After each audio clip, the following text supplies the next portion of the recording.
get a call when I'm in the tactical robbery unit. Hey, we think you're the guy for social media.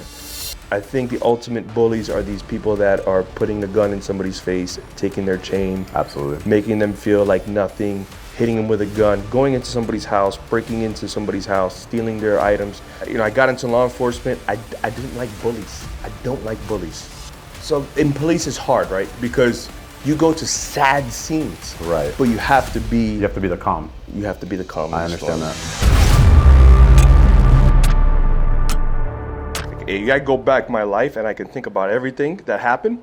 It's starting from playing baseball, being a part of baseball, getting into college, playing at college ball, then moving off and say, you know what, I don't want to do this. But I used to DJ.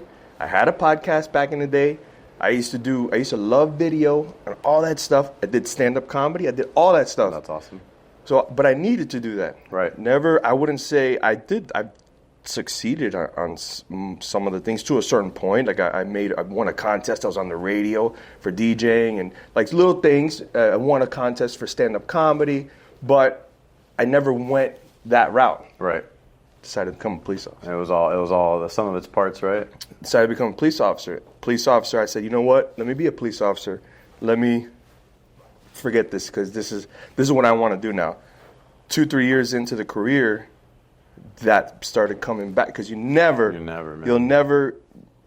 get away from who you are. Never ever. So I was a cop, you know, and then all of a sudden, boom, here comes the little things that are coming up, and it's coming back out. And I started getting paychecks from the police department, so it allows me to get a nice camera. So I get the nice camera. It was your first paycheck I saw. Yeah, I get a nice camera, boom, and then now I'm learning YouTube University. Didn't go to school for anything that I do. YouTube University, green screening. I wanted to learn Star Wars for my son. Yeah. All that stuff through YouTube University. Fast forward, I was putting out videos on my Facebook and everything like that. Get a call when I'm in the tactical robbery unit. Hey, we think you're the guy for social media. You know, so prior to that, I interviewed people. I did some funny stuff. I did police work. I was in the tactical robbery unit, so you can say, and no offense to SWAT guys, but they're the elite guys, but they're going with a strategy. They're going with a Bearcat. There's a lot more dynamic. Right. So we're getting them out. We're apprehending these people out in the field right then. Whereas maybe that guy, if he's not traveling in a car, he's in his house. The same guy, but we're getting him in the car. So we have to go there, contain the car, get him out. So I got that experience in police work where I was highly trained, I would call it. So now mix all that with all the other stuff I just told you, and now I was an FTO, so I'm able to understand police work and everything, but then convey the message in entertaining way, put some comedy on it, you know, and have interviews and be able to talk. So I just think everything happens for a reason, and all the stars align. Amen. Yeah. Amen. Yeah. So you ready? Let's go. I thought we were in it right now. About all of it. We could do the intro now. Yeah. For your podcast, how would you want me to say the podcast? Because I know you're in the process of rebranding and stuff. I have Nick Off Duty Presents. I have the main channel, Nick Off Duty. I have my Instagram. I'm on the TikTok until it gets banned. That's it. I don't really mess with Twitter. Are there curse words? Are we allowed to curse on here? Anything. Well, I'm not going to. Yeah, whatever you want. But just in case we start having this apple juice and then all of a sudden, it's apple juice, guys. Yeah. You ready? I thought we were recording again. Oh, let's go. That's two times. We're recording. All right, guys. I'm here today with Nick Perez, Nick Off Duty. Nick Off Duty. We're really happy to have him here today because I like to say he's the master of social media, right? Not only is he the master of social media in Miami Police, but also he has lived the life as well. So there's sometimes people will say, I'm good at this, they're good at marketing. But when you live the life, you can really speak with that voice, with that authority. Mm-hmm. So we're really happy to have you here today. We're drinking some apple juice. Apple juice, right, guys. for breakfast. And it's Nick Off Duty, so apple juice. He's off duty. You can check him out on Nick Off Duty Presents. You can check out his social channels, TikTok, Instagram. You probably already know him. But it's a pleasure having you here today. Well, thank you for having me. Salute. Some apple juice. Salute. Hey, technically it's brunch, some mimosas. And That's a good one for next time, some mimosas. That's it. Yeah. Hey, supposedly it's bad luck when you toast and then you don't look each other in the eye when you drink. Yeah, you're right. You're right. One more time. 7 years of bad sex. So oddly enough, you didn't do it again. I did. He's got 14 years. 14 years. I did. You saw it, right? You saw it. So yeah, I've heard this. Please, someone fact check this. But I've heard. You know where the tradition of toasting came from? Where? So supposedly, I'm going to mess this up, of course. Yeah. It came back in the day. There were these big iron chalices, and when people would come to a meeting, right, they would toast just in case someone had poisoned one of them. So they would smash their cups into one another, and it would transfer, and then they would drink. Yep. Vikings. Put in the comment section if I messed up. Was it like Viking chalices or like more like... No, they were like legit steel chalices, and people would do it. It makes sense, right? This apple juice does taste a little funny. I don't know if there's some poison in here. Make off duty, right? That's it. So, how's the day going? How's everything? Day's going good, man. A lot going on. Things are ramping up, right? Both on and off. And off duty it's exciting what's happening, all this stuff that's going on, and I'm very excited to talk about everything as far as like collaborations that I've been going on. I had this huge project that I have not told anybody about. Huge. I saw your Trump impersonation, so I had to do that. Huge. There's some good ones out there, so I'm almost embarrassed to do mine, but there's like no collaborations. I can't do it though. I'm decent with I've seen a lot of collaborations. And this one's huge. But I have a lot of stuff going on. I'm excited. Thank you for having me on and touring the facility. This facility's awesome. But yeah, I'm excited to be here, talk to you guys, and let you know everything that's going on. Some of my experience that you've asked some. Hey, we want to talk about some law enforcement stuff. So I'm eager to talk about whatever you want. I'm an open book. All right. So the more I drink, the more I'm going to talk. Pour this man some more. Yeah. So it's interesting. We kind of talked before you came in. Like, we've had we've had a couple guests already, and we always forget. Like, let's tour the manufacturing side, because for me, there's such pride in like knowing the person that grinds our shields, the person that sews together our soft armor, that does all that stuff. And while we're over there, you mentioned something to me that like really kind of gave me a reminder as to why we do what we do. Yeah. And you were talking about like you were in the car, you were out in the field, and you didn't have any protection. Yeah. And you were like, wait, like you did one of these, right? Yeah, like, I felt jelly. I usually have a 6-pack steel of abs, but I felt like jelly in my midsection. But that's our mission statement, to protect people who protect us. Yeah. To be fearless. Yes. And if you have that in your mind that you're not protected, it changes things, right? Absolutely. Yeah. I was and to go so the audience knows I do I work full-time law enforcement, but on my side gigs, if you don't know, I have a YouTube channel, and on that YouTube channel I go out on. It started with just touring vehicles, but a little bit ago I started going out on ride-alongs and showing what the police work is like from the different agencies and going to different units and doing everything. And there was a couple of situations I found myself in where I haven't found myself in before because I was just touring vehicles that I was like, uh-oh, this is the time where you need a vest. So you don't notice that you're not wearing a vest when you're just like checking out the car and the rims and even the horn. But when you're out there in your situation and you feel the hair on your neck standing up, I felt very mushy. Almost to a point where like I came all the way back behind the car and took like I was doing a high-risk traffic stop. And I was like, I get what I can get because I put a body cam on them. I'll let the body camera get that angle because it just felt very mushy. So moving forward, whenever I felt like I was doing any work, tonight's probably going to be a night where we're going to do something, let me throw on a vest. So if you see me wearing a vest now, it's because of that. We know. Yeah. That's I mean, everybody here, in our office, we take pride in that, right? Because it's like, hey, there's no reason why you should be thinking like that, Yeah. And it's we have these little reminders where that happens. Yeah. I want to talk a little bit about, you talked about, I call it RID, which is well known, but in Miami Police, right? It's called, what is it called again? Tactical Robbery Unit. True.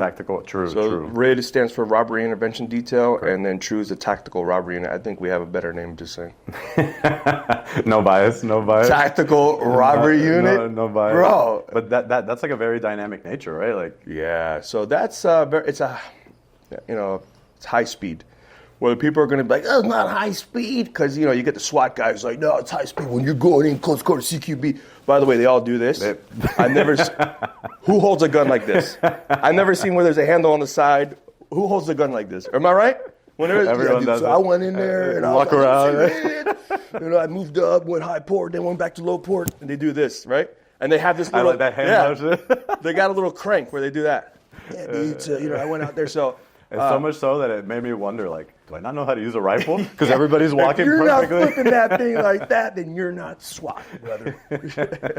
It's a high-speed unit, any way you want to cut it. You're going after robbery offenders, murderers. You're going after somebody who just put a gun in somebody's face, told them to get out of the car, or even pistol at them, get in the car, and then they take off in their car, carjacking. You're stopping these cars. You're going and you're containing them, close quarters.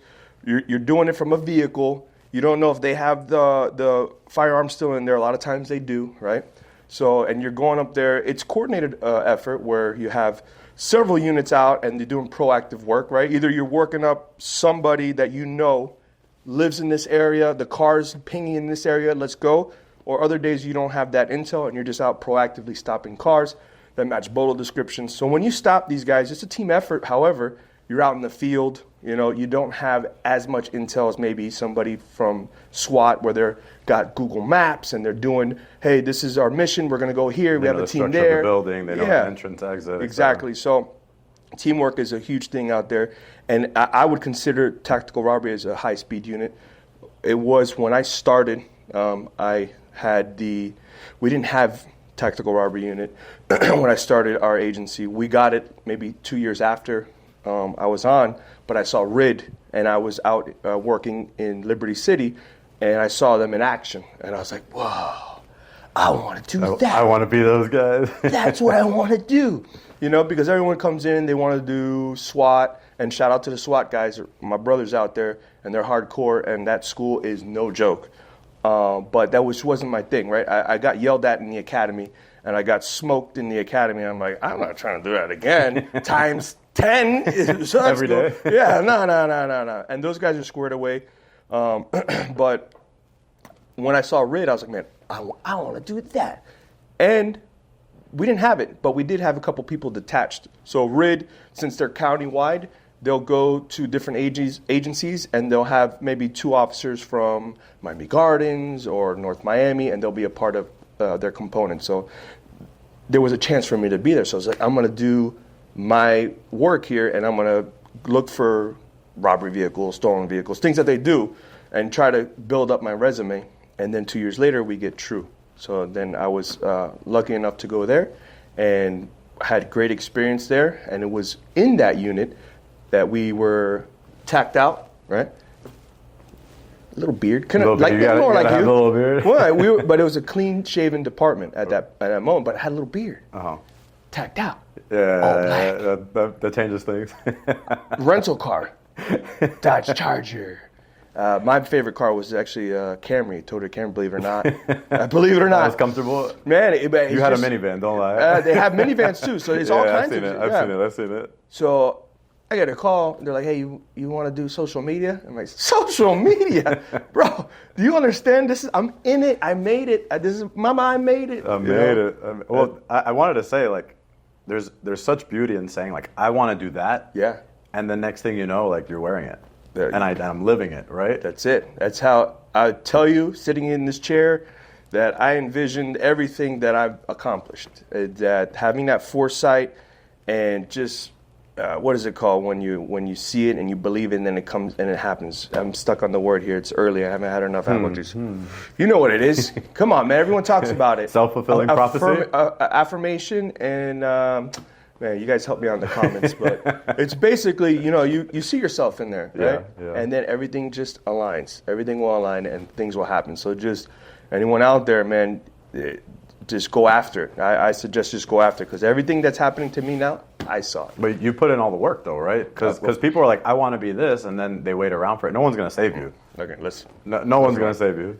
it's a lot of work. Yeah, it's a lot. It ain't like, It's a lot. I want to be sitting in this chair, so I'm just going to call and go. Like, no. Right, You got to put in the work. You said, I got lucky, right? And like, I'm the type of person, I don't believe in luck. Yeah. You know, I mean, I believe in God and that God gives me blessings, but I don't believe in luck. You have to work for it. Absolutely. You have to get there and you say, I want to do that. And then you start creating a strategy. How is it that I can make that happen? You started doing those things, right? 1,000%. Yeah. I started shifting everything in my life to work towards that. And then things just fall into place. Things that, like my end goal is this.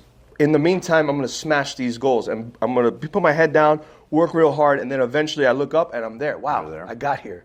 Wow, this is amazing. So, and it's just everything that I have achieved, and I have not achieved a lot. Let's just stop right here. He's being humble. No. I mean, he just got a plaque for 25 million views. Like, he's being humble, guys. He's being humble. Well, okay, I want to correct you on that. I have 275 million views. Yeah, exactly. Last year, I had 25 million views. 275 million views. It's a lot of views. It's a lot of views. It's the greatest. It's the greatest. But to go back, it's a lot of hard work, man. And I feel like I'm so tired always, but I'm just like, I got to keep going. I run on Celsius and coffee. I rotate. I'm going to drink my Celsius, then have my coffee, and drink my Celsius. Colada, a coffee, a Celsius. Colada? No, I fill up the whole, the cup that you put the little, I take the whole thing. It's like, boom. But it's a lot of work. It is a lot of work. I'm not going to tell anyone else. I taught this social media stuff across the nation to agencies. I give them the blueprint. I have nothing to hide. This is how we did it. This is what you need to do. Go.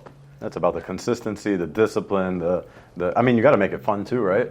Yes. You have to make it fun. With that, how many agencies have a police vlog in the nation do you know of? I'm not in the know. Because there isn't. So they pop up and they go away because like, oh my God, bro, this is a lot of work. And we put out 45 episodes, and when we were moving and grooving, 45 episodes in a year. That's 45. That's monstrous. Like 15 to 20 minute episodes. You edit. You know how long it takes just to edit this. Well, are you guys? You pointed to our fact checker. Are you using Autopod? Are you using? No. Not yet. Okay. Use Autopod. So the edits equivalent. If you were to go, you get married, you hire a videographer. They're gonna say, for every 1 minute is 1 hour to edit. And now you want a 15-minute long video, it's 15 hours of editing. So it's more or less what it is. So you're talking about one video for, we did 45 because we took off like Christmas time. We were humping. And that's a lot of work. And that's a lot of weekends. Well, a lot of coordination too, and trying to get the person that you're going to be with that's entertaining, the topic, to research them, like all these things, right? And that's and this podcast as well. This is a lot of work. It's a lot. It's a lot of work. So, Can I ask you a question? Yes, sir. Why do you think it's so important that the police departments have a social media? So he asked, why do you think it's so important that police departments have social media? All right, let's put this out. There's a page, and hopefully they pick this up. Anti-TikTok cop. I fully support them. Anti-TikTok cop. So I believe social media, and they're on 3.0, right? Because they put up, so quick story about them, they put up cringy videos of solo officers doing these cringy videos. Let's just leave it at that. We'll leave it at that. Okay, and so they put them up, and they've been taken down. They're on 3.0. They're on their third iteration of it. And every time they get hammered, they get flagged, because people are like, hey, I don't like this guy sharing my content, and people just roast them in the comments. So I am kind of anti-TikTok cop-ish, right? Because when we started, I believe you have to give value in social media. 100%. You have to give value. 100%. It's not look at me. You have to give value. Yeah, you can't just ask for them to give. You have to give as well. It's a mutual relationship. Exactly, and that's how you'll be successful. Believe it or not, people these days society has become very selfish.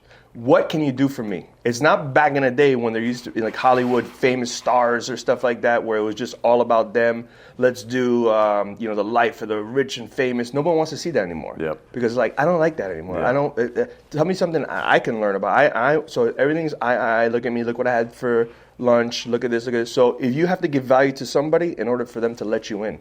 100%. So it's a relationship. For PDs to have it.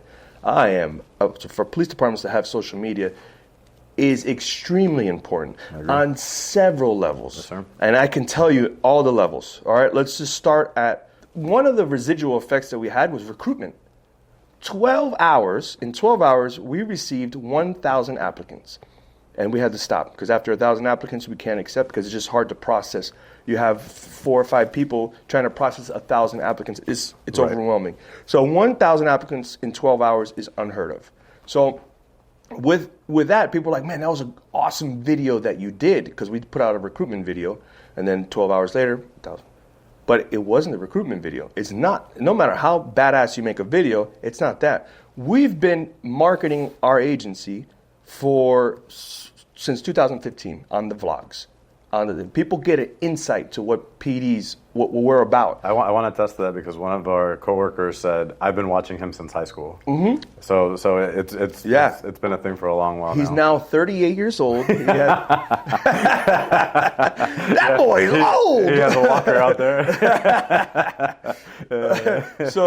But you give that value, that insight, you pull back the curtains, you show people the real side of police. It's not cops, man. It is not cops. We do police work, but there's so much more to police than that. So we've shown that over the years to a point where people understand what we're about and they want to apply. The guy that I work with now, my boy Rob, shout out to Officer Horta. He's the alien guy. Yeah. He said, I watched you before I became a cop. Now, he's sitting next to me now. We work together. He says, I was up between like Miami-Dade, no offense, or you guys. Miami-Dade had nothing. I was following you guys. I had that insight. I'm going there. So on a recruitment level, social media is important. It makes people feel more accessible too, right? Exactly. Like, hey, I watch this guy all the time. I can DM him. I can talk to him. I see what the department's like internally. Exactly. It opens up the door. And not only that, and it's just not posting. You have to engage, right?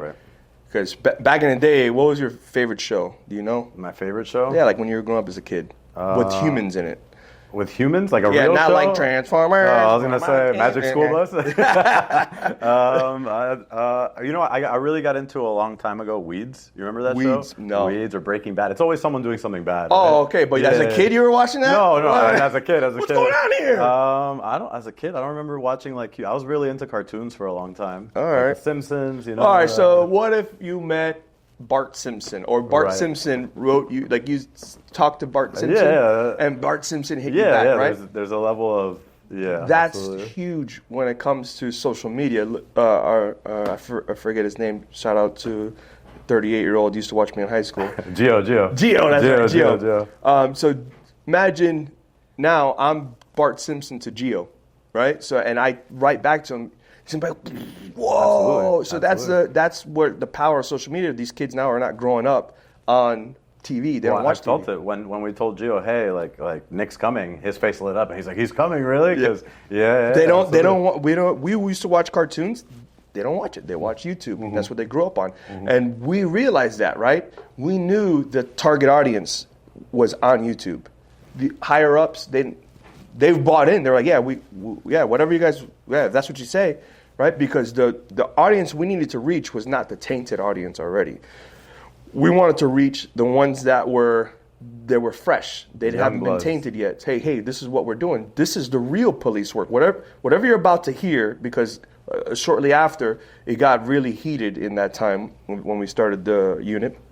But this is what it is. So there he goes. He said, "Hey, wow, and there he is. There's Nick." So it's huge for that, right? So getting the message out, God forbid, there's something that happens. Active shooter, hurricanes, what we do it. We now have a platform that we could reach directly out to our residents, right? And that's why we encourage our residents to follow us, because it's the horse's mouth. We don't have to worry about Channel 7 News or these other news stations waiting to put out our message. We can put out the message. You have a platform already, a direct exactly. platform. And we treat every platform different, right? Because every platform is different. Right. Facebook, you're going to get the parents and the viejitos. And then Instagram is where, since the viejitos came on, the parents were like, well, I'm going to go over to Instagram. It used to be the cool kids, and now everyone's like, oh, I'm out of here. I'm going to Snapchat. I'm going to TikTok. Right. So every platform, including now YouTube Shorts, right, which, interestingly enough, I found out on YouTube Shorts, and it was because it's happening in my household. My son, he's in middle school. He's like, prior to, he's like, hey, Dad, can I get TikTok? I'm like, hell no, you can't get no TikTok. They go to YouTube Shorts. No. So, but he has a YouTube. He watches YouTube. And if you're good at social media, which these people are, you're putting a content on TikTok, Instagram Reels, and YouTube Shorts. So he's seeing all the videos that are on TikTok, minus having a TikTok account. So the younger kids right now, they're living in the shorts and those Reels ways. So to go back to answer his question, God forbid there's an emergency, right? Boom, you put out that information to your audience, which is your residents. Guys, power lines are down, they're in puddles, stay clear of this area. We're working an active scene, please stay clear of that area, which we do. God forbid, knock on wood, knock on wood, active shooter. We're working, please, any parents or any people that are trying to locate somebody, meet us over here. We have a whole bunch so it's a way to get the message out. So that's huge on that. And then PSAs, right? Public service announcements. Lock your cars. Right. Don't leave your key fob. Yeah, don't leave valuables in the car. They stole my car. Like, where'd you put your keys? It was in my car. Like, you know what I mean? So my windows were open. It was on my seat. Okay, I think we need to do a PSA. Don't leave your keys in your car. Okay, so putting out information like that, imperative, and then let's just say for morale, right? For these officers that are out there, they're doing a tough job. And in Miami, we have a community that supports law enforcement. I would say a vast majority supports law enforcement. Absolutely. Even when you get into the tougher areas, they support law enforcement. So everywhere. Well, and I would say for good reason, right? Because law enforcement gives that back too. Because I've talked to a lot of friends and in the Miami area, like it's like all the police officers I encounter are fair. They may be firm, but they've been fair to me. They've been kind. They've treated me like a person. Like that's a big part of it too. I would say the culture is that we deal with so much and do and see so much that maybe an area that doesn't see as much as we do and see and have the experience that we do might treat the things that we can give a break on because we just got this crazy thing. Hey, dude, slow down. Right. Not to say our traffic cops don't handle business, but like you're going to run into a patrol officer, they're going to be like, slow down, put your seatbelt on. Right. Yeah, because ultimately, at the end of the day, it's for a safe society, right? Correct. It's not to punish people. It's to make sure that people are complying with rules and that we're getting along together and things are working well. Things are working. It's for the betterment of society. And if you look around the nation, you see what happens when you handcuff the officers and the way that things are going in different cities that are passing these policies that are restricting officers from doing their job. So you see it already. And you got to be... Well, it's just a shot against morale, right? Because you want people to be proud to wear a uniform. Yeah. You want people to be proud that people are wearing uniforms around them, yeah, and to be appreciative. Yeah. And when you have policies like that, you're eliminating all of that. Yeah. You're creating chaos. Yeah. Right. I think we need to make policing great again. We need to make policing great again. Shout out to FHP. Yeah. Somebody. So we were at when I was recording one of them. We were at a roll call briefing. We were about to do an operation to take down street takeover knuckleheads. And somebody from another agency, there's like 100 officers. Somebody goes, FHP, making police work great again. And I was like, yeah, because, bro, FHP, shout out to my boys in Brown there. Those boys are putting it down. Shout out to FHP, too, because they're going to have in every single patrol car in Florida, they're going to have one of our products, one of the Mini Shield products. Hell yeah, and that man. gives us great pride. It's all the way from Key West all the way to the Panhandle. We know that everyone is going to be protected. They have the ability to be. And those guys are putting in work. They are. So absolutely. they need stuff, and it goes hand in hand with like the tactical robbery stuff they're doing. And here's where they have the luxury, and it's not a luxury, but we work closely with all the agencies because everyone's matched together. There's I don't want to say like either 23, don't quote me, 23 or 32, one of those municipalities. I mean small police departments all over Miami-Dade County, and then you have the blanket of Miami-Dade County Police Department, which is going to be the Sheriff's Department. So there's a lot of people working together, and then you have the highway that goes through where FHP. So we all work together. Right. But when you get up into the Panhandle and Central Florida, they have miles and miles. They're solo dolo. Yeah. And they need all the protection they can get. So having something like that in their car is essential for them, right? I got to ask you something. Yeah. Does it ever get kind of competitive within that? Absolutely. Like, it's like, that's my case. Or like, this is my jurisdiction. It gets a little bit... Well,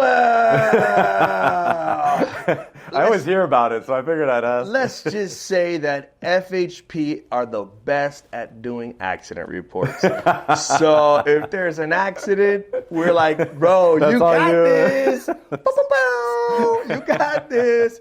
So, but it's all love, right? So, Yeah, absolutely. It's like, siblings. You guys will beat each other up, talk trash.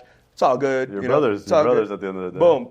Somebody from the outside comes in and tries to do something. You're going to protect each other. It's like, hey, well, hold on, let's address this. So it's like that, and firefighters the same. I don't know. I mean, I look at that the same as like U.S. citizens too, right? You see, like we all argue. We're like, oh, I'm right. Oh, I'm left. Oh, I'm this. Oh, I'm that. And then like some random person from France is like, oh, that guy. And they're like, whoa, Stupid Americans. Yeah. It's like, wait. He's American. You better stop that. America, baby. Yeah. Damn, these stupid Americans. The fireworks start coming out. The with eagle. your hamburgers. What makes a hamburger good? French fries. You stupid American. They're freedom fries. Yes, exactly. We change it here in America. That's it. We're starting at freedom fries. With every French fry, you get an AR-15. which is nuts to say, and not to shift gears, but let's wrap up this last part and say that I think every police department, which they're all pretty much caught up, should have a social media account. Absolutely. Even if you're not posting, you need to be accessible to the. Remember, I said these kids don't know how to dial 911.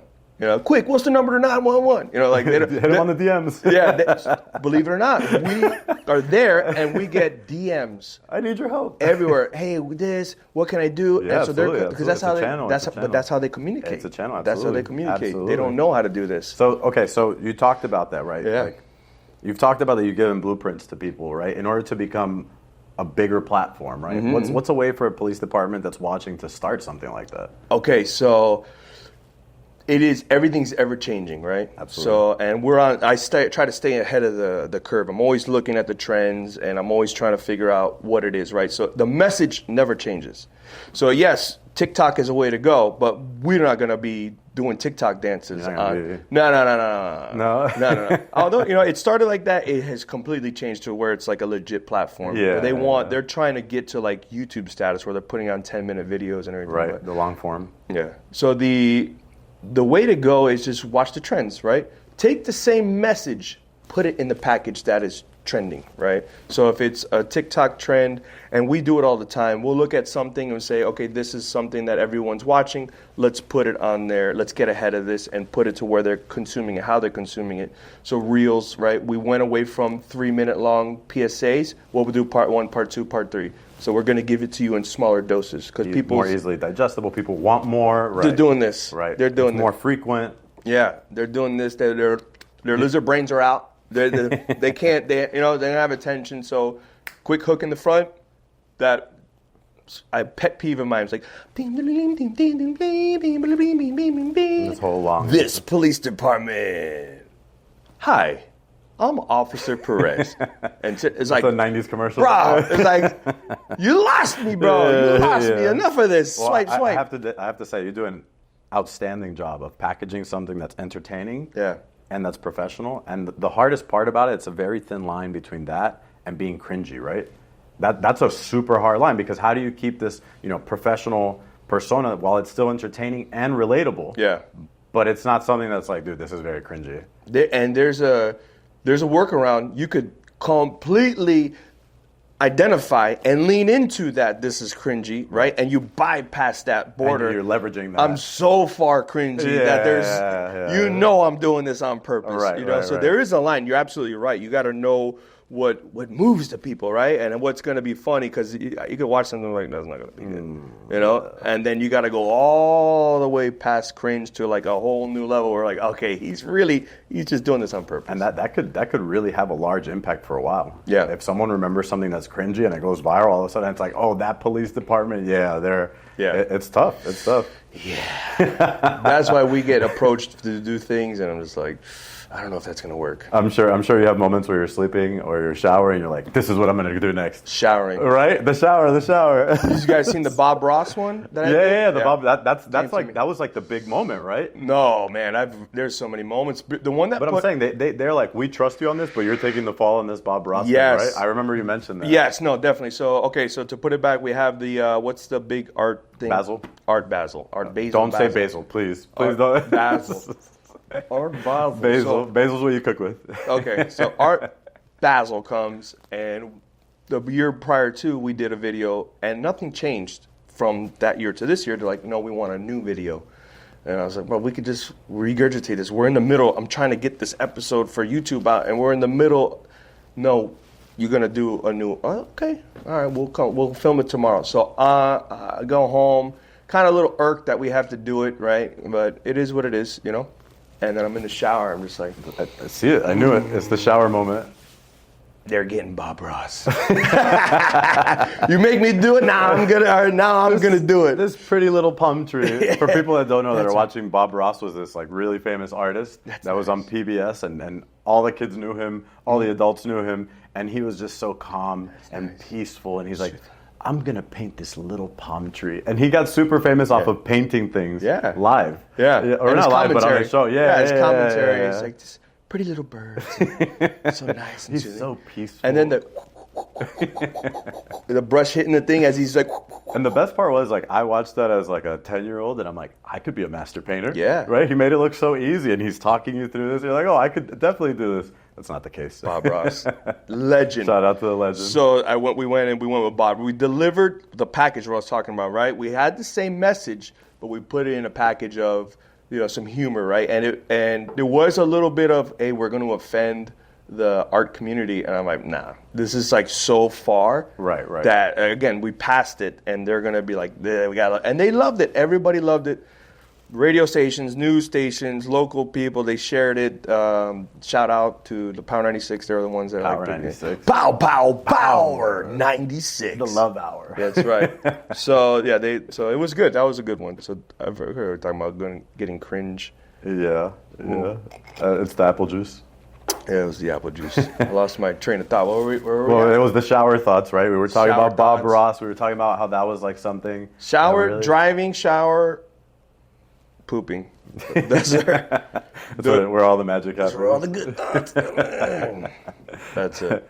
But like they say, the best ideas happen on a napkin, right? Mm-hmm. You have to just channel it whenever it happens.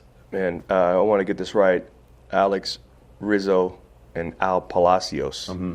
That new bill about the Halo bill about antagonizing police and purposely going to film them to try to incite them to the auditors, right? They wrote the bill in a bar or a restaurant on a napkin. On a napkin. And then they brought it and put it and got it passed. So I believe it's. And if you Google it, you see the napkin. No, I was going to have him on my podcast and tell him, bring the napkin. Bring the napkin. We need to see this. So you're absolutely right. Yeah. Those thoughts come on a napkin, man. But I want to talk about those auditors because it's interesting, right? There's people that, for those that don't know, I'm sure a lot of people know, there's people that just go out and they take pride in going and showing up to a scene and then harassing an officer and making them feel bad and seeing their response and trying to get that out of them. Yeah. And to a sense, it's very unfair, right? Because the police officer is dealing with all of these things. God knows what they have seen throughout the day, what hot call they had, what stressful moment they had, and even what's going on in their personal life. And this person's just attacking them and harassing them and trying to get something just for views. And then potentially to later and go and sue the police department, right, to try to get some settlement. That's what you signed up for. Yeah. Man up. No, Man up. I get it. I just... Man up. I'm filming you. What's the matter? Right, Oh, you can't do your job? right. Man up. That's kind of what, that's the sentiment on their side, right? The sense of entitlement, the right. sense of... So, let's be clear. It's okay to film an officer. Right. We're filming. You can film. Safe distance. I have my phone here. And I do this when I was training at the academy. Because they're like, oh, what do we do? These guys put these cameras in the face. And then you see officers, unfortunately, that just either don't have the experience or don't have the knowledge or something, and they don't understand, like, hey, they can film. Let's make that clear. But put your hand like this. You feel that on the bridge of your hand? Yeah. And I'm just tapping, right? Right. Imagine I go, BAM! And I hit you on the bridge of your nose. I incapacitate you. You ever been flicked in the nose or hit in the nose? Yeah. What happens to your eyes? You start watering up. So that's called incapacitating. So you incapacitate the person because now they can't do nothing but focus on what their eyes are, and then leaves your gun open, everything. So you do have some justification to tell that person, hey, film all you want, but I need you to step back. Another thing is, it's just, what's it called? It's respect, not respect, but just morals and value. I don't know the correct word, but you don't get in somebody's zone. Right. That's common sense. I'm not gonna. I say what's up to you. Boom, what's up? The moment I start getting closer, you're like, yeah, this is weird. So if you get somebody that's approaching you like that, just for safety purposes, and just hey man, just step back a little bit. Space. Yeah. Record all you want, right? So the whole point of what they're doing, and again, there's a difference between something that happens in your neighborhood and you have neighbors come out and they're just filming or whatever and they want, hey, what's going on? And there's a difference between that and somebody that intentionally goes out to film for monetization purposes, for monetary value. They're going to gain something out of this. And that's a habitual line stepper too. Right. Yeah. And then they're doing it to incite, because I'm an auditor and I'm protecting. My man, you can protect, but you can do it respectfully, right? Correct. So it's just they know the game, and they're gonna say what they're gonna say on camera to say no and hide behind that. So this is fine now. So now there's a law now that says, hey, we feel as though that you're harassing us, you're threatening us, or you're impeding me from doing my job, which is deal with you because somebody just broke into your car. I'm here trying to, hey, why you park over here? Hey man, hold on a second. Hey, no, you didn't call the police. I'm dealing with this. Right. Or this guy did some traffic infraction. Or something's happening where I'm engaging with, no. Or even these officers that are on the train station and they're walking back and forth and they have to make sure there's no suspicious packages, that somebody doesn't need their help. Or in the moment you come and you start putting, hey, why's your uniform so tight, man? Why you look like a skinhead, man? Or whatever. It's like, hey, man, this is not, you're just trying to provoke me. So thankfully, we now have this law. I used to teach in the academy. I used to teach, hey, there's some things that you can deal with this, right? But at the end of the day, everyone has a right to record. We're not going to infringe on your rights. You can record all you want, but let's make sure that everyone's safe while we're doing it, and you're not impeding what I'm doing. Absolutely. Right? And I mean, that's part of a free society, right? Like, if I want to record something in a public space, great. Yeah. And, like, the way things should work, like, there shouldn't be an issue with it because there's transparency there, right? But the moment that you start trying to interject, and the moment you start getting in the way of something, that's completely different. It's common sense. It's completely different. Yeah. Completely different. Imagine someone coming in here, and this is private property, but essentially somebody coming in here disrupting what you're doing, like you're in the middle of a phone call, or somebody's back there doing it, and they're just causing a ruckus, and you're like, hey, dude, like, what are you doing? Like, what's the purpose of this, right?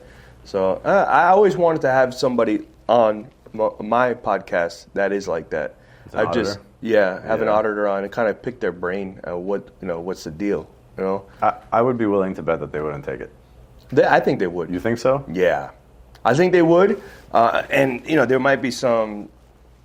They might have to but I have to do this. I'm going to bring my people X, Y, and Z. But I think they would. I just don't know if it's even the juice is worth the squeeze, because you're giving them a platform, and at the end of the day, it's like I don't even want people to see your nonsense that you're doing. I mean, I will say sometimes there is benefit in seeing eye to eye with someone, right?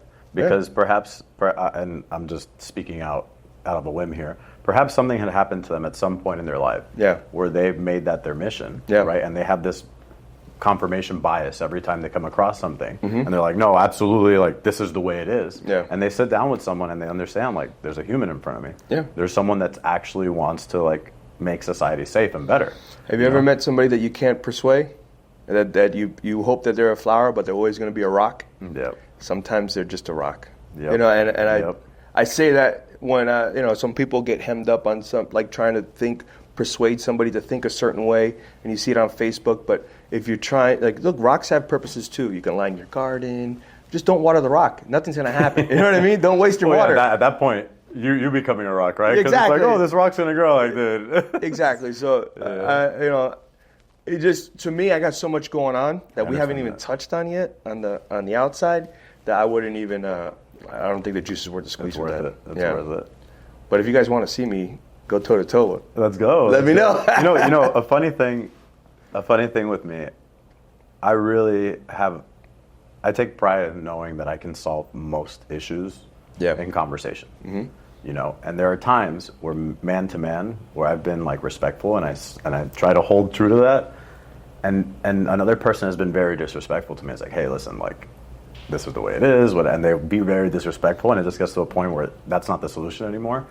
And what I've told someone before is like, listen, I would like to offer you a friendly boxing match.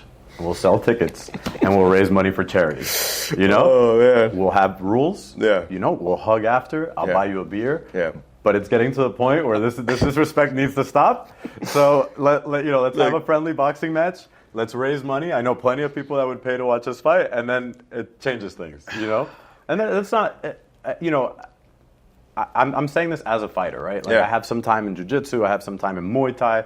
10 different martial arts or whatever. Like people that have trained, as you know, we look at things through a different scope, right? Yeah. Some of my best friends are people that I fight with all the time. Yeah. So I don't look at it that way. But someone that doesn't train that way, they look at it like, oh my gosh, like it's a big deal. So what you're saying is sometimes we need to bring back that punch to the face. Hey, I'm just saying, if there was a way that we could have two mutually agreeing adults to say, hey, we may need to fight, society would be very different, right? So everyone should be allowed at least one punch to the face in your society. As long as they're both consenting parties. Okay. And as long as there are rules, right? Mutual combat? Yeah. I like we shake hands, there are rules, you know? I'm a fan. Right? I'm a fan. Right? Yeah. I mean, there's times... What about like on social media too? Yeah, why not? We should have a little punch to the face button on there. You know? And then when it's every like, computer's it's like installed. a Tinder thing, they both match up. It's like, yeah, it's time to go. We could even have like we're all like we pass. This is future. We're talking like when AI's in. We can. If there's any investors watching, a little mini boxing glove at the top of the screen of every computer moving forward that's manufactured, and then when you hit punch to the face as it comes out, you've been punched in the face by Nick off. Everything changes for all the keyboard warriors. For boom, done. Virtual punch match. That's what we're gonna call it. Yeah, just cut me in. Can we make a logo for that? Just cut me in. I'm in. I'll help market it. I'm in.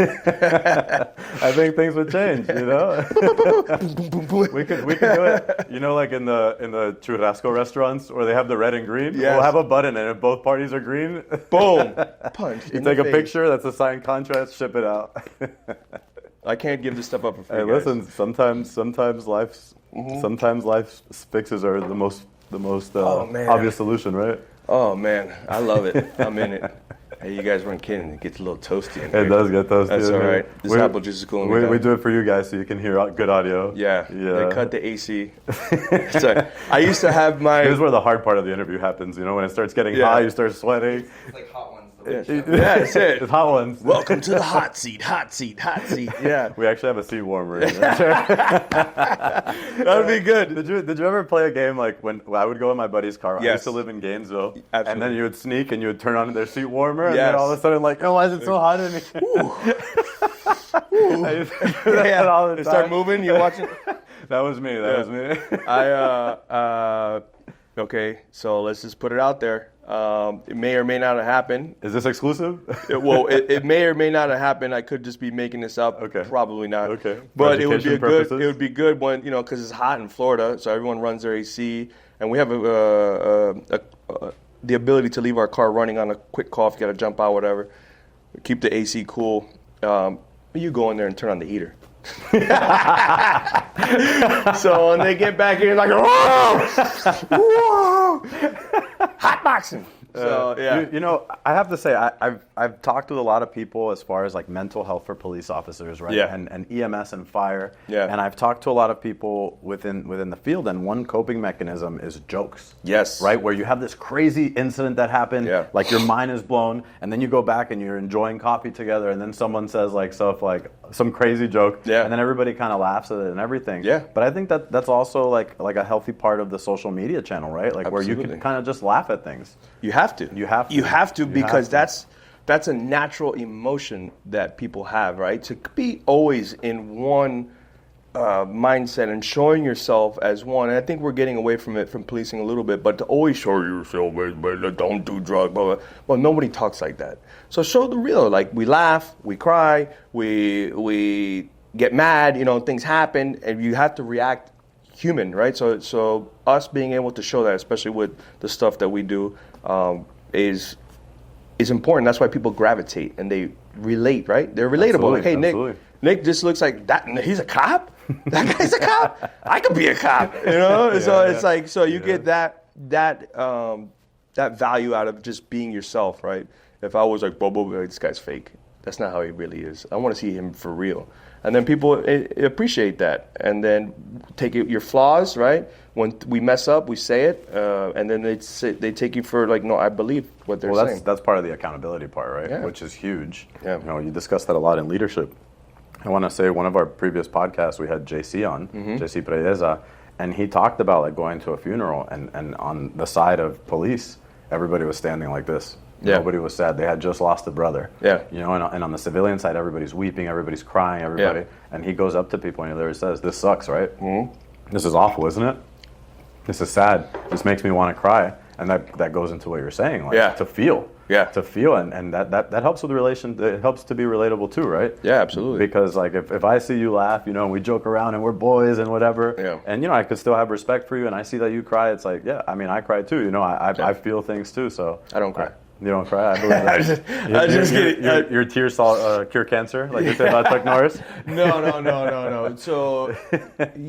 So I can tell you a couple of stories. Well, so in police it's hard, right? Because you go to sad scenes. Right. But you have to be the calm. You have to be the calm. I understand that.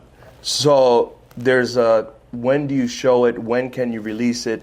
I'm not supposed to release it because I have to be that light, that beacon of light that comes into the room to people need hope. So when you get to a scene and it's tragic, you have to remain professional and do your job. So when is it okay to turn it on, turn it off, right? I think a big part of that, and this kind of goes into leadership too, right? Because every single police officer is a leader. Yeah. The community is looking at them to lead. Absolutely. You know, in law enforcement, Yeah. not only with what other people are doing, but with what they're doing. Yeah. And I think what's important about it is post-incident. Mm-hmm. Anytime afterwards, right? The moment that stops, and then let's talk about it. Like let's share this emotion. Let's say, man, this is a super sad day for us. I think that's a good point. But again, I'm just a civilian. Because when it's over, you check back into service and you handle the next call. That's the hard part, and you're going back to back on these things. So there's no. It's just go. So you get the in the hobbies and the things that you can detach and you can do. And I ride bike and I do video. I play basketball. Oh, you're one of those guys? What? You're one of those bike riders? I do not. I don't ride bike. I ride bike with my kids, but I don't ride bike. I thought you were one of those cyclists. Just so everybody listening in Miami, we have a cyclist problem, and there's this like big. You know what I'm talking about. Okay, let me tell you. And I have a lot of friends that are cyclists, so don't take this personally. So I was running, and I did some cycling, right? And not cycling. I'm not gonna say cycling. Cycling. Okay, so let's take it back. So to try out for the tactical robbery unit, there's a physical agility. I'm like, let me just go and start hammering this. So I was like running extra. So when I would run, right, I would run and I would pass a runner, and I'd be like, "Good job, man. Keep it going, brother. Yeah. Let's go. Let's go. That's awesome. You know? I was like, yeah, we pass. Pat you on the butt. So exactly. And then when I was riding bike, I had a Walmart bike, a Schwinn or whatever. You know, I just had a Walmart bike. Had the ring. Yeah, bro. And I was like, and there's dudes coming up on me, and they're like, you know, they're in the lean, and then they would stand up and be like, really? Really? Keep it on the sidewalk.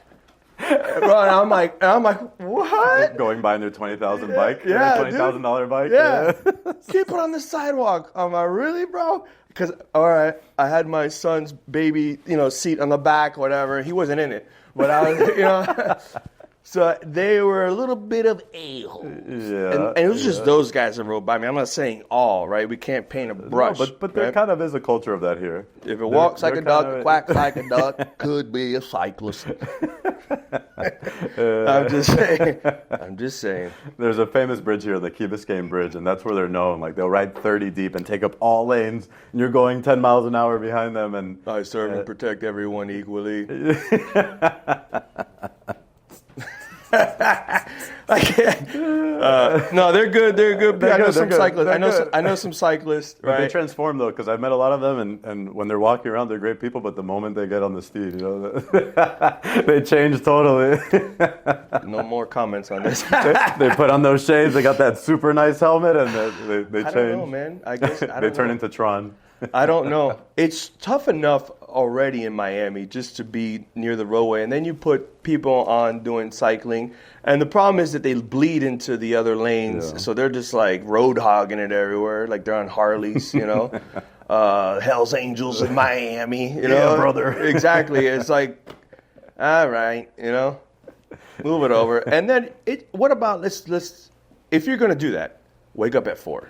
Yeah, there's some dudes out there in rush hour, and it's like, oh, this is not a good recipe, right? No. We're just talking about like mitigating the risk, right? Keep the risk down. But they're going out and like, wake up a little bit earlier, man. Get on that bike a little bit earlier. Not saying don't exercise, but get on that bike a little bit earlier. Yeah. And stay in the green bike path, Or like ride in a big group that stays in one lane. Yeah. Because if people can still pass you or whatever, like I understand safety in numbers too. Yeah. But I've seen a lot. They're the real deal, though, bro.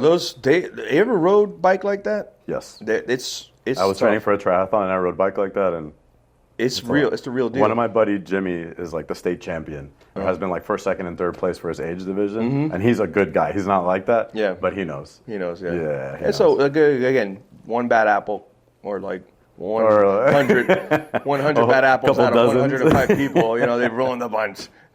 Well, I've also seen like there's like I forgot what it was called. There was that huge bike takeover that they would do once a month here. Critical mass. And it was like thousands of people on bikes. That's a whole interesting logistical nightmare too, right? Yeah. So you got in order to do something at scale like that, you need to pull a permit, right? Wherever you're going, you got to have. There's some legalities and things which makes sense logistically. Some formalities that have to go through, right? Because it's safety, so maybe you get a police arrest. So people just, bloop, bloop, bloop, and then they take over and they start riding their bikes. Now, I think there's always a pendulum that swings one way, goes the other way. I think we're headed a little bit back towards the way of we're like, hey, and eventually finds itself in the middle, right? It'll swing to one extreme, it'll swing to another, and then it just kind of... Yeah, that just settles in the middle. I think it's coming back where they're kind of, hey, now we're just going to take you to jail, So I think we see it. I haven't seen as many, right? FHP has some new policies that is, again, I can't give FHP enough credit. People say I'm a fanboy, but but they did just win the coolest patrol car in the country. Yeah, they did. They had that SpaceX rocket behind it, and just saying, everyone listening, FHP is pretty badass, right? They are, man. The black and tans, you can't get better than those black and tans. Like these, like I said, agencies around are doing good work. FHP I don't know, their policies allow them to do some crazy stuff that is helping send a message to people that you would see online, like, we're not tolerating this anymore. Right. I don't want to say crazy stuff, it's just a little more high risk, right? It's a high risk, but if you're well trained and you know how to execute those pit maneuvers and containments, then being a guy that was trained in containments and was allowed to do containments, there's a less risk if you know what you're doing, right? So it's important to be trained in all that stuff. But FHP is bringing it when it comes to putting the bad guys in jail, man, and sending a message of law and order. So I'm a big fan of law and order. I'm a huge fan. Yeah. Like I said, there's in my eyes, there's chaos and there's order. Right? Order is godly, chaos is anti-godly, right? And we need to have a society of order. We have to. Yeah. We have to. And people might push back about, just trying to have fun. It's like, you know, maybe I don't know what's going on in schools now, and I can't blanket and I can't speak on it, but it was a little bit stricter now. There's people on cell phones and things like that. We couldn't chew gum. These people are on. Fun fact that nobody knows about me: I couldn't chew gum. I was in a private school, and I couldn't chew gum. And I told my professor, like, "Hey, listen, this helps me learn. I'm gonna chew gum, like, if it's okay with you, and I promise you, every single time I'll throw it away." He's like, "You're not doing that in my class." And guess what? Every single Saturday, I was in Saturday detention picking up rocks off of a field because I was like, it is what it is. Like, but I bend the rules sometimes, you know. Hey, I paid it. I knew I was gonna have to pay $20. I knew I was gonna have to pick up rocks, but I was willing to take that. You're not chewing gum now, though, so. No. I've moved on to those little nicotine packets sometimes. Yeah. You know, when I need to focus, that really helps. Shout out to AV for providing. Hey, there we go. Right there now. we go. Them boys in Georgia, man. You guys would fit right in. That's Copenhagen. Them boys are real. They have the dip, and they're in the cups. And they had packs too. Yeah. They're like, I'm gonna be on camera. Let me take this out, and then they put in a little pack in. So to go back is like, and you know, I say this stuff because I'm on the forefront, and I'm seeing everybody's comments, and I'm able to see their sentiments and the way they feel. And unfortunately, the squeaky wheel gets to oil. What I mean by that is there's always one wheel that's going, wah, wee, wah, wee, wah, wee, wah, and then the other three are silent, right? They don't agree with the squeaky wheel. But unfortunately, I don't hear from them. I only hear from the squeaky wheel. So their thing is, we're just trying to have fun. This and that and the other. It's like, yeah, you can have fun, dude, but it's like there's laws, you know. There are rules. Exactly. There are rules. And you let something go, and it grows. I mean, you have kids. I have kids. Right? Like, we want our kids to have fun. Yeah. But we also want order in the house, right? When you're growing up, you saw a police officer. You're like, oh. Yeah. It's not like that anymore. Yeah. Well, my parents were. I don't want to say they were super strict, but I knew I had to respect them. Yeah. You know, I knew that parents I couldn't get away with or that. police. I knew I had to be polite. I knew all authority. Yeah. You know, like oddly enough, I was very rebellious. Yeah. I still am. Yeah. But I was very rebellious, and I would always tell my mom, "Oh, this teacher's picking on me. Oh, this," and my mom's like, "She's your teacher." Yeah. It is what it is, even if she's wrong. It's an and she adult. was like, "You know what?" She literally would tell me that. She's like, "You know what? If a police officer stops you, he's right.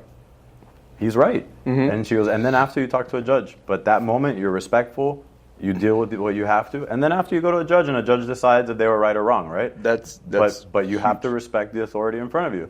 And I learned through that, you know, and I learned, okay, like, I have to do it this way, and there's a proper way of doing things. Like, you don't have to agree with the officer, but be respectful, be kind. There's a human being in front of them. Yeah. They may be wrong and be like, hey, listen, I don't agree, but I appreciate you for doing this. Yeah. And then you go in front of a judge. Either you do it or you have representation or counsel, and that's the way the system works, right? Yeah. And if you have a problem with one of these policies, talk to your representatives, talk to your commissioners, talk to all these people to say, hey, listen, we understand the purpose of this, but we think it would be better if it was this way. Yeah. Not the police officer that's enforcing it. Yeah, because we're law enforcement, not law creators. Correct. So then I tell that to everybody, like, hey, man, take this up with Tallahassee. Yep. Don't take it up. Like, we're not. And there's interpretation of law, right? Yeah. You're gonna follow the guidelines, right? And then after, someone is gonna interpret whether those guidelines were correct, what they mean, what it is, and if it deals with your case. And hopefully it's a fair and honest judge, and you get your moment in court, you know. But the police officer isn't the one that's like sitting down writing the legislation and doing no. No, I mean, there's people that, and you know, all laws are enforced, but there's some people that have like sticklers, and it's maybe they have something personally that happened to them, for instance, and it's not that they're doing anything extra. They're just really hyper focused on that law. One of our, let's just leave it so I don't say any names, but one of our guys had his sister killed by a DUI. So his thing was, I'm going out to enforce these DUIs, and he's like got a like hyper focus on that to combat that, so that doesn't happen to anybody else. Which is understandable, right? Yeah. Which is understandable. So there's officers that gravitate towards some things, and you know, and mine was, I got into law enforcement. I didn't like bullies. I don't like bullies. And I think if you stick a gun in somebody's face, I was a bully growing up. I'm sorry. I'm sorry. Well, I have a lot of regret for it, but I'm sorry. Yeah, well, I mean, as long as you learn from it, you make amends and you try to do the right thing. I reach out to everybody and I tell them, like you make amends with what you did. I know I was wrong. You accept it. You move on. I think everyone can move on and learn, right? You shouldn't be held accountable. I mean, if you stole their lunch, you should pay them back. No, but, I never stole anything. Right? Yeah. But I didn't like bullies, and I think the ultimate bullies are these people that are putting a gun in somebody's face, taking their chain, absolutely, making them feel like nothing, hitting them with a gun, going into somebody's house, breaking into somebody's house, stealing their items, just violating their right to live and feel safe. And now somebody broke into your house and you're like, man, that I don't feel safe anymore in my house.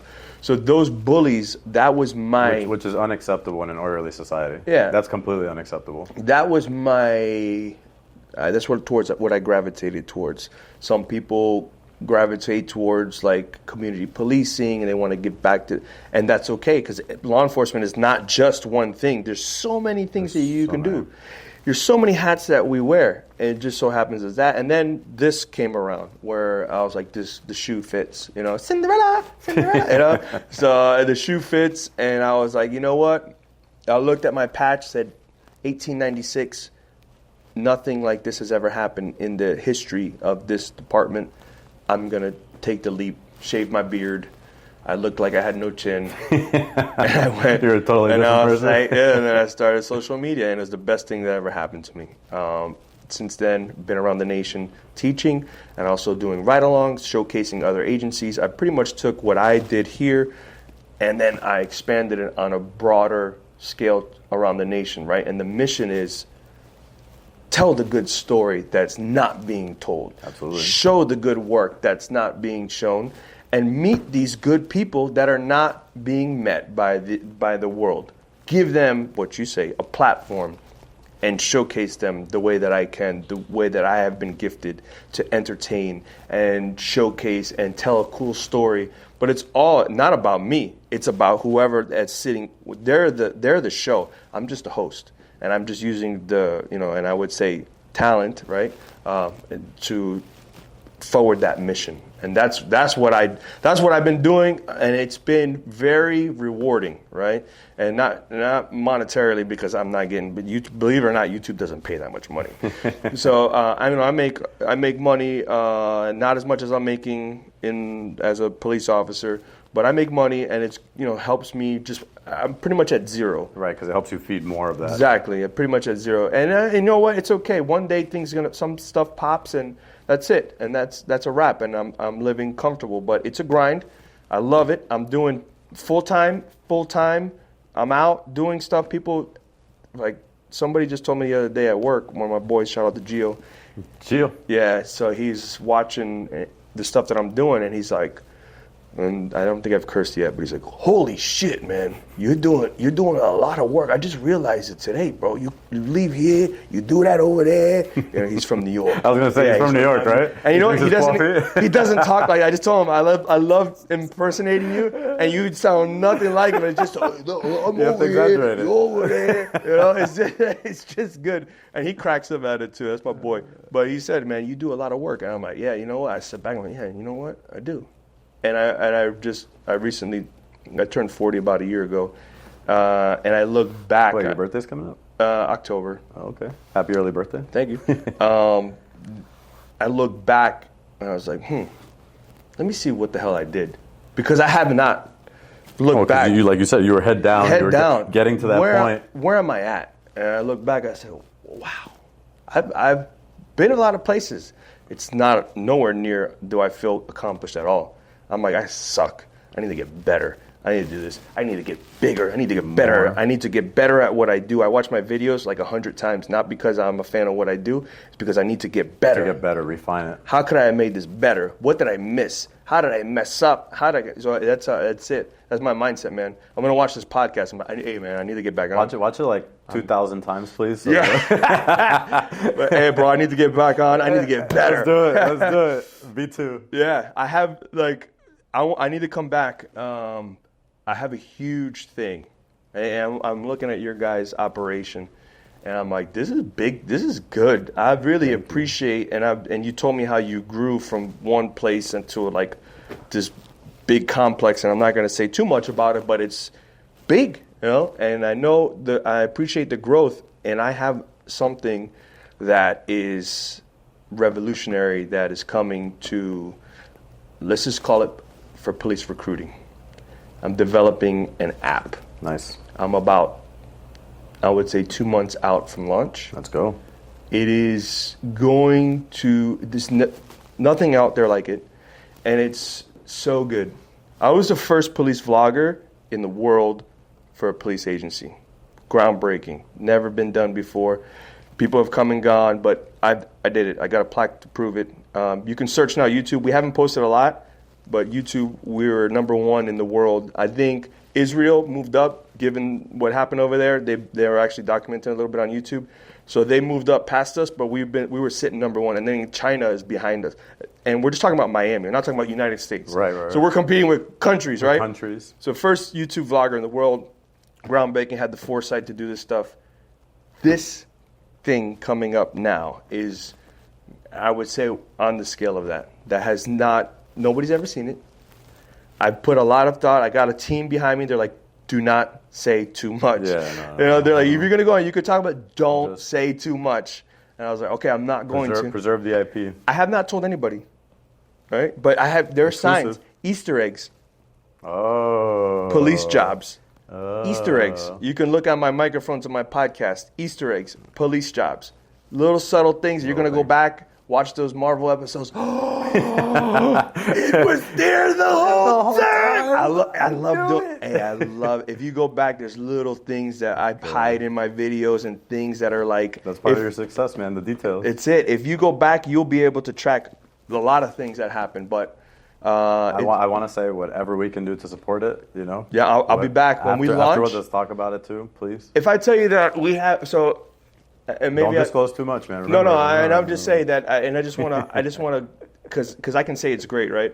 But everybody that we have sat, and right now I have in my phone, I have a first version of a working version, and there's some updates. There's some updates that have to happen, but everybody we showed this to, they want in. Like, how? 100%. How do we get in? Streamline it, make it easy. How can we get in? And it's like, well, we're waiting for the right partner, and let's just say that there's a huge partner, both. Is good? All right, because I know the camera, but a huge partner that is a household name. Everybody knows him. Huge. I'm trying to give a little bit more. Is an investor, household name. Everybody knows him. I'm talking everybody knows him. And let's just leave it at that. Okay. That is interested in joining. So it's next level stuff. Something that my stuff I would consider in my realm would be good and big and known. This is gonna blow that out of the water. On right now national, but we'll see about worldwide. But so how can I get one of those hats though? I mean, if I would have given myself a full haircut, I would have given you this one right now on the podcast. But I don't want to see him. But say, this guy's getting old. He's a little patchy. It's the lighting, guys. I swear. Some spotty lighting in here. I want to say the purpose of this podcast is the Be Fearless podcast, right? And yeah. The purpose of this podcast is to highlight people that go above and beyond, right? That see a gap and they fill that gap and they're fearless in their approach to it. Yeah. And you are one of those people. It's a great pleasure to have you on here. Thank you. Because every time you've said I want to do that, you've gotten there. Yes. Every time that you say I want to grow more, your head is down and you're getting there. Absolutely. And you have a humble approach to it too. Thank you. You say, oh no, I haven't done anything, whatever, and like. You revolutionize the way that police departments communicate. You revolutionize the way, and not only that, you're giving other people the recipe. Yeah. So that's someone that's fearless. That's someone that's relentless in their approach, and that's exactly why we wanted you on here. And I appreciate every moment that we've had with you. I look forward to talking about this after this app becomes the most successful in the App Store. Huge. It's, I look forward to anything that I can do personally to help, anything that we can do as a company to help, like we're all on board. Yeah. And I'm super happy to have you here. Yes. Thank you. Any last words you want to leave us with? Man, I mean, thank you for having me. Well, we scratched the surface. There's so much. If you guys, I'm going to have you on my podcast too. Got to return the favor, baby. Thank you. You guys want to check out, I have a podcast, Nick Off Duty Presents. You can find me on YouTube, Nick Off Duty. Now, I didn't know this. Whatever. There's a movie called Nick Off Duty, and it's from Germany. You know, it's the Germans. The Germans. That was you in early career? No, it's Nick Schilster or something like that. It's like Nick Off Duty or something. And at one point, when I was like, oh, Nick Off Duty, let me see where I'm going, and their stuff would pop up. I'm like, no! That's the worst feeling. Yeah. I got this great name, and then you're like, oh. No. Yeah. Now I dominate them, that movie That's or a good whatever. feeling. So like, you search me on Google, Nick Off Duty, look for this mug. I'm doing a lot of things now with police agencies. Also at my agency. It's good stuff. I appreciate you having me on. And just, if anybody wants something, you can get it. Just go out there and put your head down and work. That's all. Just work. That's the secret to success. Work. Stay focused, discipline. That's it. Have a plan. And I will say, have good people around you. Yeah. Because having good advisors that can give you good suggestions, and especially when things are crazy, having that core is huge. Yeah. Huge. Have your plan. Execute your plan. Debrief your plan. What was the shortcomings? How can we get better? Execute again. Execute again. Execute again. You're going to win. Every single time you win. Celebrate your successes. Little bits. A cigar here and there. That's about it. Yeah. Well, we have to have a cigar together. Let's do it. Little bits. Yeah. You didn't make it. I didn't make it. I'm still working. So I'm not until I'm on my yacht. Even then, you're going to be like, I didn't make It's it. just true. That's just the way it works. Exactly. That's the life of a go-getter, right? That's it, baby. That's the life. You're what is it? You're proud but never satisfied. Never. Right? Like, it's like, okay, I got the great, but now what's next? What's next? Yeah. I try to always improve in every facet of my life, whether it be work, whether it be creativity, whether it be being a husband. Shout out to my wife.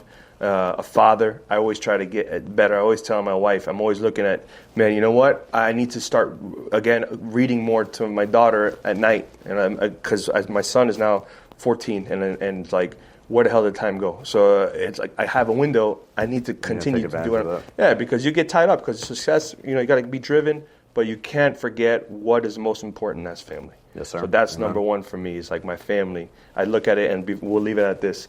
Life, when you're doing something like I'm doing, I look at it as spinning plates, right? And I'm just spinning plates. And I got the podcast, I got work, I got vlogs, I got the app now, and things are spinning.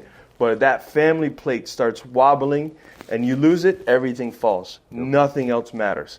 So you got to keep that family plate going, because that's the backbone, at least for me. Very well said. Yeah. Sir. So with that, thank you so much for having me, sir. brother. It was a great pleasure. I appreciate it. Yes, sir.